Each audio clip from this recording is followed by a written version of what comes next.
Information and Communication Technologies, or ICT, has linked millions of people around the world through the wonder of computers.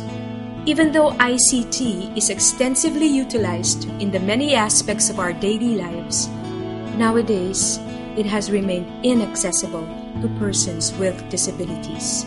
They were virtually left in the dark, shut off the resounding noises of progress and development, the digital divide. Before, the work is really it takes long time. Like, for example, when I'm still studying, we need to just use a device. That's what we are calling brailler. It's just like a typewriter, wherein we will type all the documents, and then in that typewriter, it's just, for example, we are 5 students in one room who need a braille copy of it. So we need to produce it one at a time.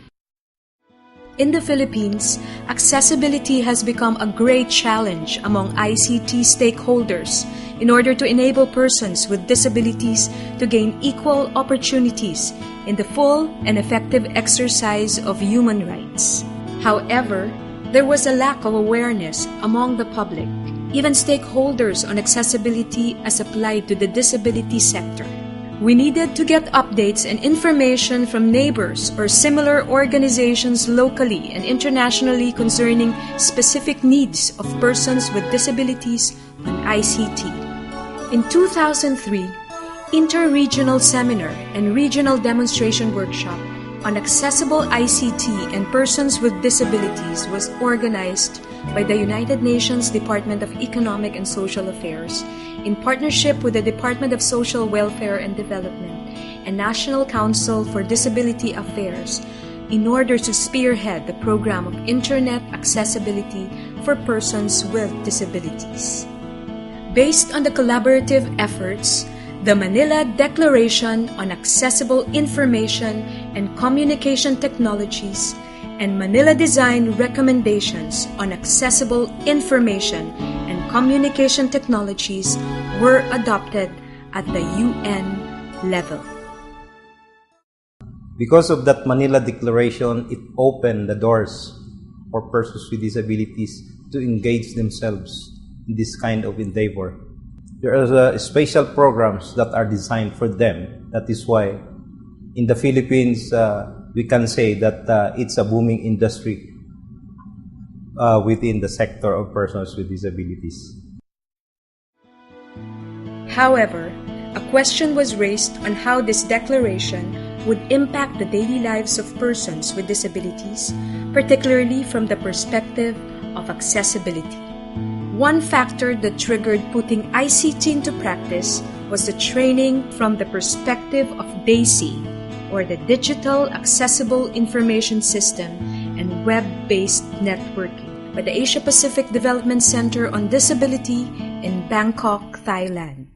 Using the computer on how the blind use it. So without using the mouse, that's using shortcut keys or keyboard keys. So we learned the blind way of learning the computer.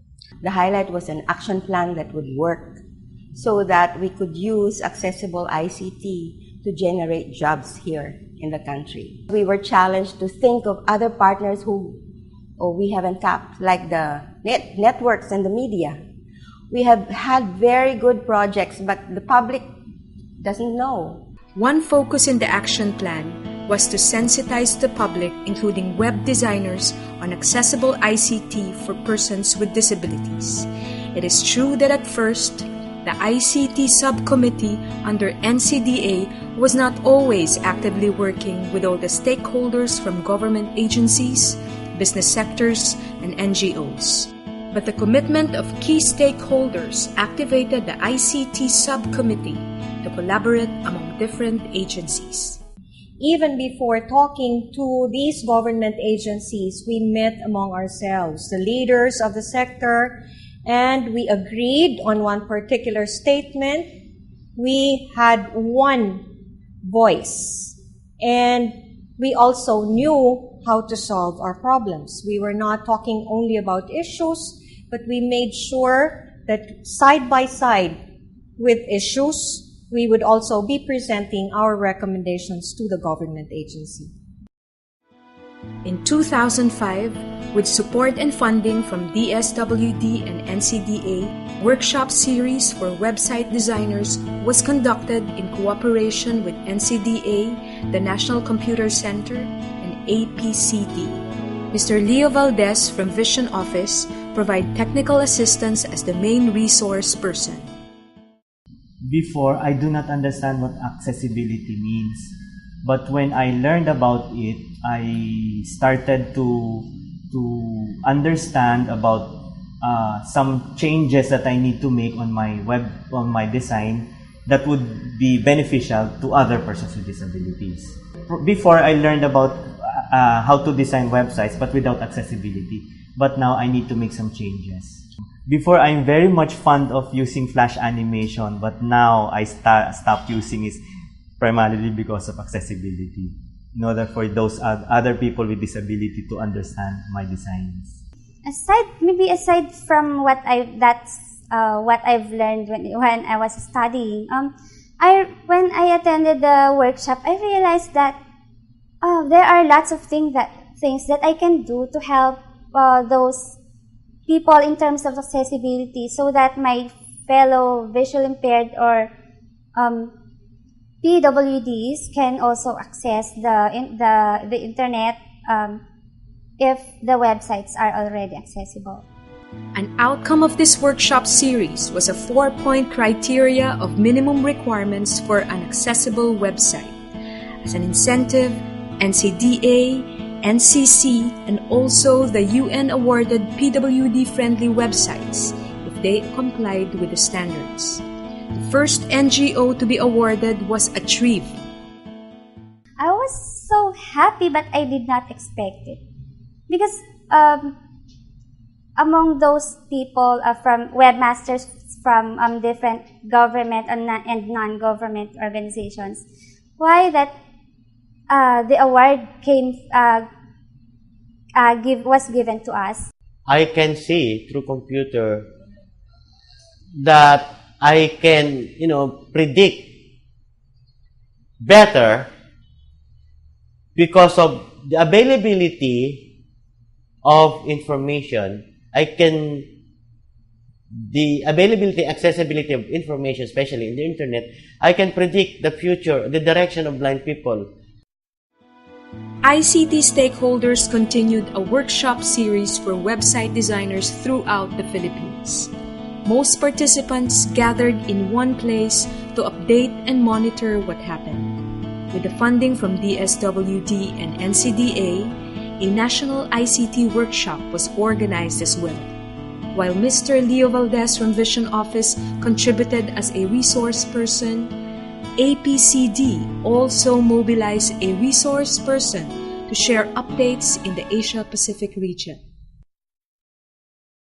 Before, I do not have, and I wasn't able to understand the workings of other disabled people, but now I realized about there are some other disabled people that needs accessibility and that needs assistance through accessibility. I do some summary because there is some what we call a deaf culture wherein there is you need to summarize and to paraphrase everything in order for them to understand, to completely understand.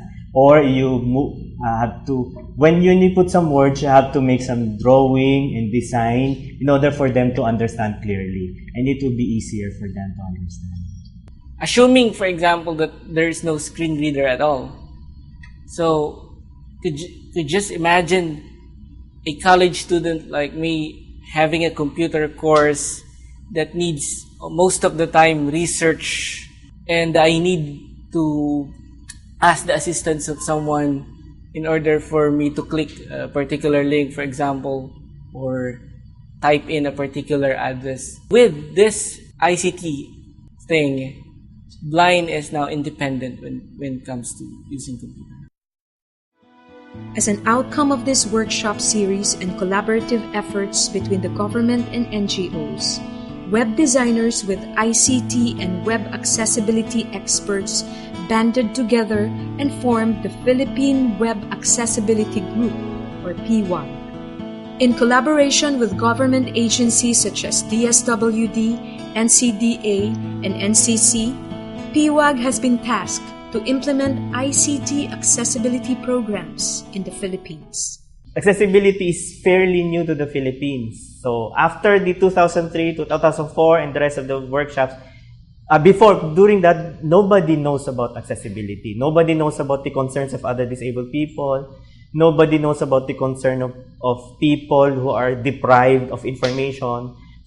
Everybody is concerned mostly on the aesthetic side of designing. So PWAG is more focused on the content, on how this content to be disseminated to people aside from the mainstream people, especially those who are disabled or those who are discriminated.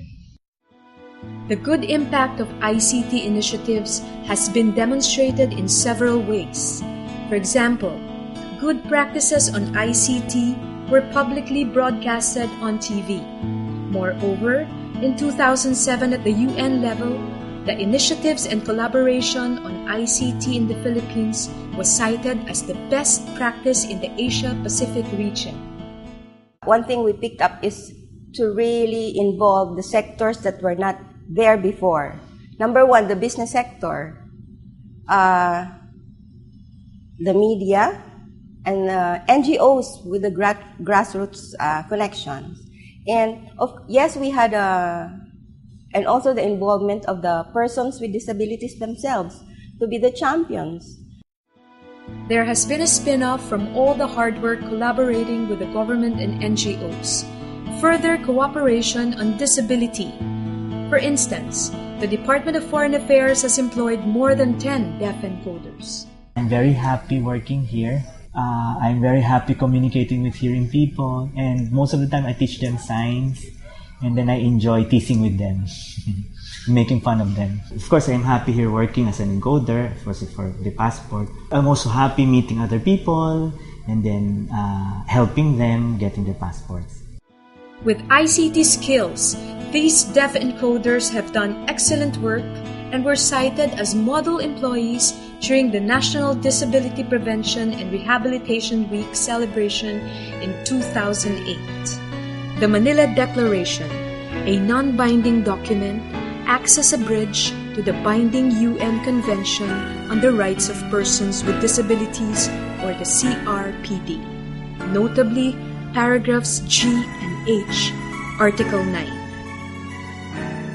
The UN CRPD has been ratified by our government on April 15, 2008.